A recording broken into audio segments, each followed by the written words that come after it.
আসসালামু আলাইকুম। আপনারা সবাই কেমন আছেন? আশা করি সবাই অনেক ভালো আছেন। আমি আজকে আপনাদেরকে একটা খুবই স্বাস্থ্যকর ড্রিঙ্কস তৈরি করে দেখাবো, যেটা শুধু স্বাস্থ্যকরই নয়, সৌন্দর্যেরও গোপন রহস্যের ড্রিঙ্কস বলতে পারেন। যারা অনেক বড় বড় তারকারা আছেন তারাও কিন্তু এই রেসিপিটি ফলো করে থাকেন। আর মানুষ তো সৌন্দর্যের পূজারী, আমিও কিন্তু তার ব্যতিক্রম নয়।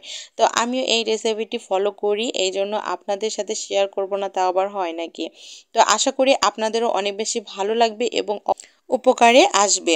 তো যাই হোক, আমি এখানে নিয়ে নিয়েছি নিমপাতা, সজনে পাতা, আমলকি, কাঁচা হলুদ, আদা এবং লেবু।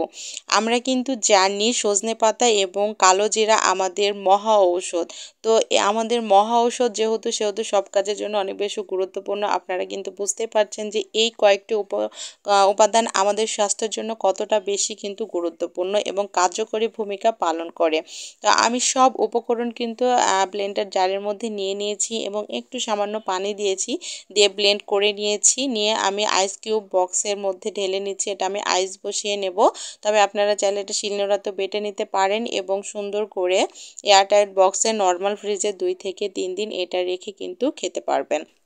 আমি আইস জমিয়ে নিয়েছি আর প্রত্যেকদিন সকালে ঘুম থেকে উঠে 1 গ্লাস কুসুম গরম পানি নিয়ে নিই। সেখানে আমি একটা আইস কিউব দিয়ে দিই, আর দিয়ে দিই আমি লেবু, এবং দিয়ে দিই আমি 1 চা চামচ মধু। দিয়ে আমি সুন্দর করে একটু গুলিয়ে নিই। আর পানিটা একটু বেশি গরম নেবেন যেন ড্রিঙ্কসটা শেষ পর্যন্ত কুসুম গরম থাকে।